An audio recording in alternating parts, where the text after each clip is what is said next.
Hello viewers, నేను Rohan. Welcome to social post. జనరల్గా చాలా మందికి క్రిమినల్ లాయర్కి, జనరల్ లాయర్ అంటే సివిల్ లాయర్కి తేడా తెలియదు. అండ్ మనం నిత్య జీవితంలో చేసే కొన్ని తప్పులే మనల్ని క్రిమినల్ కేసెస్ దాకా తీసుకెళ్తూ ఉంటాయి. రీసెంట్గా సీజేపీ పార్టీలో కూడా జరిగిన ప్రొటెస్ట్లో మోడీ గారిని బూతులు తిట్టడం, లేకపోతే కింద కమెంట్స్ చేయడం, ఇన్ఫ్లుయెన్సర్స్కి కమెంట్స్ చేయడం, ఇలాంటి రకరకాల అఫెన్సెస్ అనేవి క్రిమినల్ కేసుల దాకా తీసుకెళ్తూ ఉంటాయి. అంటే మనం తెలిసి చేసినా తెలియక చేసినా క్రిమినల్ కేసు అనేది క్రిమినల్ కేసే. అప్ టు అంటే 4 ఇయర్స్ కంటే ఎక్కువ శిక్ష పడే ఛాన్స్లు ఉంటాయి. అసలు ఆ క్రిమినల్ కేసు అంటే ఏంటి? ఇందులో ఎలాంటి సెక్షన్స్ ఉంటాయి? బెయిల్ వస్తుందా రాదా? అసలు బెయిల్ ఎప్పుడు వస్తుంది? క్రిమినల్ కేసులో శిక్ష పడితే ఎన్ని సంవత్సరాలు ఉంటుంది? శిక్ష పడకుండా ఎలాంటి జాగ్రత్తలు తీసుకోవాలి? తెలిసి చేసిన తప్పుకి, తెలియక చేసిన తప్పుకి ఎలాంటి శిక్షలు ఉంటాయి అనేది డీటెయిల్గా తెలుసుకునే ప్రయత్నం చేద్దాం. మనతో పాటు హైకోర్టు అడ్వకేట్ సాయి కిరణ్ గారు ఉన్నారు. ఆయనతో మాట్లాడదాం. నమస్తే సాయి కిరణ్ గారు. నమస్కారం అండి. యాజ్ ఎ క్రిమినల్ లాయర్గా మీరు చాలా కేసులు చూస్తూ ఉంటారు. బేసిక్గా చాలా మందికి క్రిమినల్ లాయర్కి లేకపోతే సివిల్ లాయర్కి తేడా తెలియదు. కొంతమంది అడ్వకేట్ లాయర్ అనగానే ఓన్లీ ఈ కేసెస్ చేస్తారు, క్రిమినల్కి సపరేట్గా ఉంటారు, అలా అనుకుంటూ ఉంటారు. బేసిక్గా క్రిమినల్ లాయర్కి ఆర్ సివిల్ లాయర్కి తేడా ఏంటి? అసలు క్రిమినల్ కేసుకి సివిల్ కేసుకి తేడా ఏంటి? ఇది మంచి ప్రశ్న అండి. సివిల్ అనేది వ్యక్తిగత ఆస్తి ఒప్పందాలకు సంబంధించి ఉంటుంది. క్రిమినల్ అనేది సమాజానికి వ్యక్తి ఏదైతే నేరం చేస్తారో వాళ్ళకి క్రిమినల్ దీని గురించి ఉంటుంది. సింపుల్గా అంటే ఫ్యామిలీ మ్యాటర్స్ కానీ ఇవి కానీ సివిల్ మ్యాటర్స్ కిందకి వస్తాయి. క్రిమినల్ వచ్చేసి ఏదైనా చట్ట వ్యతిరేకంగా ఏదైనా చేస్తే వాళ్ళకి క్రిమినల్ లా కింద ఉంటుంది. ఓకే. అంటే పొలిటికల్ లీడర్స్ లేకపోతే రౌడీ షీటర్స్ వీళ్ళ మీద క్రిమినల్ కేసెస్ అవుతూ ఉంటాయి అని మనం వింటూ ఉంటాము. వాళ్ళ మీద కాకుండా జనరల్ ఎవరైతే పబ్లిక్ ఉంటారో వాళ్ళ మీద ఎలాంటి క్రిమినల్ కేసులు అవుతూ ఉంటాయండి? రెగ్యులర్గా వచ్చేసి 498A ఫ్యామిలీ మ్యాటర్స్లో ఉంటుంది. సో ప్లస్ అసాల్ట్, NDPS ఇలాంటి కేసులు రెగ్యులర్గా మనం కోర్టులో చూస్తుంటాం. ఎఫ్ఐఆర్ ఫైల్ అయిన వెంటనే ఒక పర్సన్ ఎవరైనా ఏం చేయాలండి? ఫస్ట్ ఎఫ్ఐఆర్ అవుతానే ఫస్ట్ టెన్షన్ పడకూడదు. చాలామంది ఎఫ్ఐఆర్ అయిందంటేనే హడావిడి ఏమో అయిపోయింది అనుకుంటారు. బట్ ఫస్ట్ రిలాక్స్గా ఏంటంటే ఏ సెక్షన్స్ పెట్టారు ఎఫ్ఐఆర్ దాంట్లో నుంచి మనము టెన్షన్ పడకుండా ఫస్ట్ ఒక ఎక్స్పీరియన్స్డ్ అడ్వకేట్ని కాంటాక్ట్ అవ్వాలి. ఓకే. ఒకవేళ కేసు నమోదైంది, పోలీసులు అరెస్ట్ చేయడానికి వస్తున్నారు, అప్పుడు ఒక వ్యక్తికి ఎలాంటి హక్కులు ఉంటాయండి? ఎలాంటి అధికారం ఉంటుంది? అధికారాలు అనలేం కానీ హక్కుల కింద మనం దాన్ని కన్సిడర్ చేయొచ్చండి. ఎందుకంటే ఎఫ్ఐఆర్ అయిన తర్వాత పోలీసులకి వాళ్ళు చట్టపరమైన పరిధిలోనే పనిచేయాలి. పోలీసులు అనేవాళ్ళు అందరూ ఏంటంటే పోలీసులు అద్భుతంగా పనిచేయాలనుకుంటారు. బట్ అలా కాదు, వాళ్ళు కూడా చట్టానికి అనుకూలంగానే ఏదైనా చేయాల్సింది. ఓకే.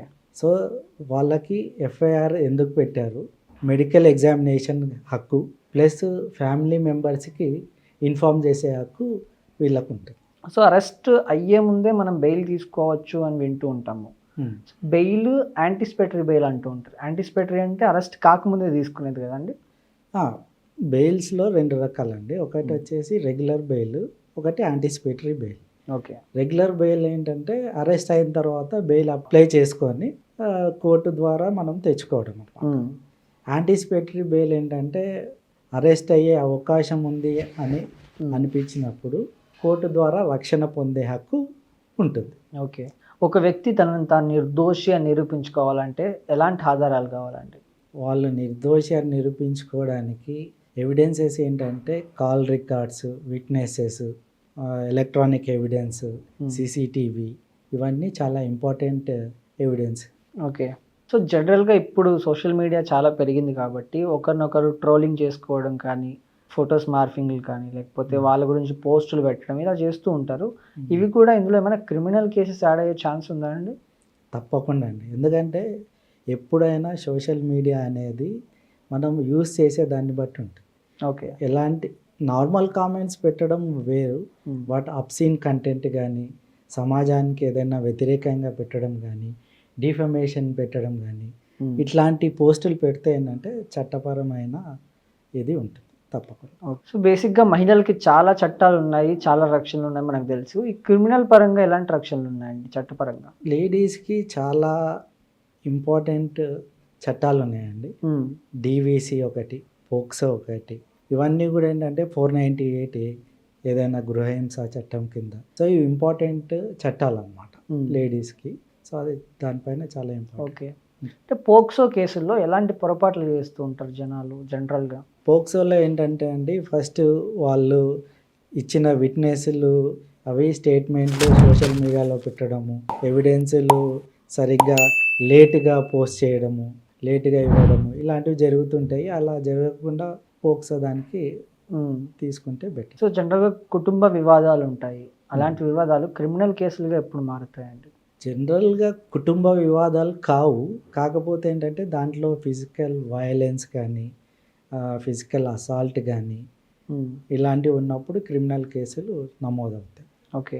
చాలాసార్లు ఏం జరుగుతూ ఉంటుందంటే తప్పుడు కేసులు పెడుతూ ఉంటారు. కావాలనే కేసు పెట్టడం, ఇంటెన్షనల్గా ఒక క్రిమినల్ కేసును మోపడం. ఒకవేళ తప్పుడు కేసు అని కోర్టులో నిరూపితమైంది, అప్పుడు ఎలాంటి చర్యలు తీసుకుంటారండి? తప్పుడు కేసులు అవి పెట్టడం చాలామంది ఈ మధ్య చేస్తున్నారు. కానీ అలాంటివి పెట్టడం అనేది కోర్టు వారు పరిశీలించి దాన్ని లేదు అంటే దాన్ని డిలీట్ చేసేస్తారు.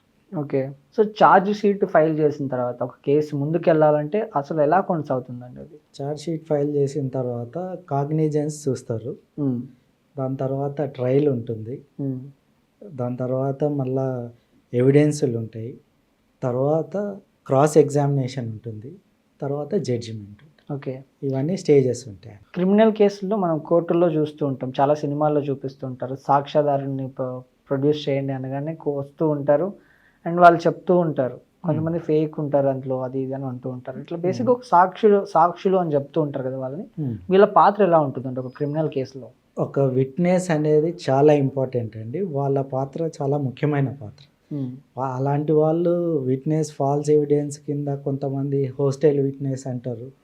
అలా కాకుండా ప్రాపర్గా ఉంది విట్నెస్ అంటే ఆ కేసు దిశనే మార్చే ఇది ఉంటుంది విట్నెస్.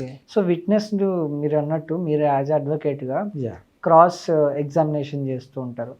వాడు తప్పు చెప్తున్నాడా లేకపోతే నిజం చెప్తున్నాడా అని ఎలా కనిపెడతారండి?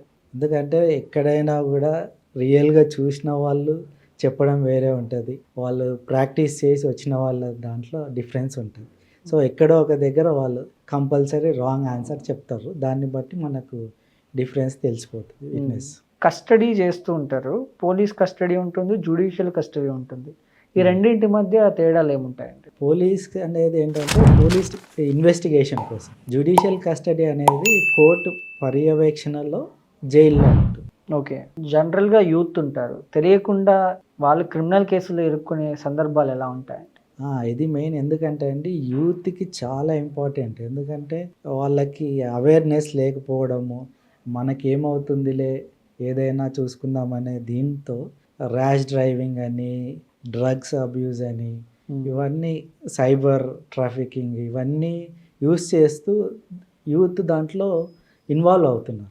అలాంటివి కాకుండా వాళ్ళకు ఒక అవేర్నెస్ ఉందంటే కొంచెం క్రిమినల్ రికార్డ్ కాకుండా చూసుకోవచ్చు. సాధారణ ప్రజలు ఎవరైతే ఉంటారో జనరల్ పబ్లిక్ క్రిమినల్ కేసెస్లో కానీ కేసుల్లో కానీ ముఖ్యంగా ఇరుక్కోకుండా ఉండాలంటే ఎలాంటి జాగ్రత్తలు తీసుకోవాలండి? చట్టపరమైన అవగాహన అందరికీ అవసరం అండి. దాంట్లో కేసెస్ ఏంటి అనేది చూసుకోకుండా చాలామంది ఇన్వాల్వ్ అవ్వడము, సొసైటీలో ఎలా అంటే అలా బిహేవ్ చేయడము, కోపాలు, ప్రతి చిన్నదానికి గొడవ పడ్డాలు, వెళ్ళిపోయి ఏదంటే అది చేయడం, అలాంటివి చేస్తుంటారు. అలా కాకుండా కొంచెం కూర్చొని మాట్లాడుకుంటే సాల్వ్ అయ్యే ప్రాబ్లమ్స్ చాలా ఉంటాయి. అలా చేసుకుంటే బెటర్. లేదు అది అంటే ఇప్పుడు చట్టం చాలా స్ట్రిక్ట్ అయిపోయింది, కంపల్సరీ కేసులు అవుతాయి. ఓకే. యాజ్ ఎ క్రిమినల్ లాయర్గా మీరు జనాలకి ఒక అడ్వైజ్ ఇవ్వాలి, ఒక బెస్ట్ అడ్వైజ్ ఇవ్వమంటే ఏం చెప్తారండి?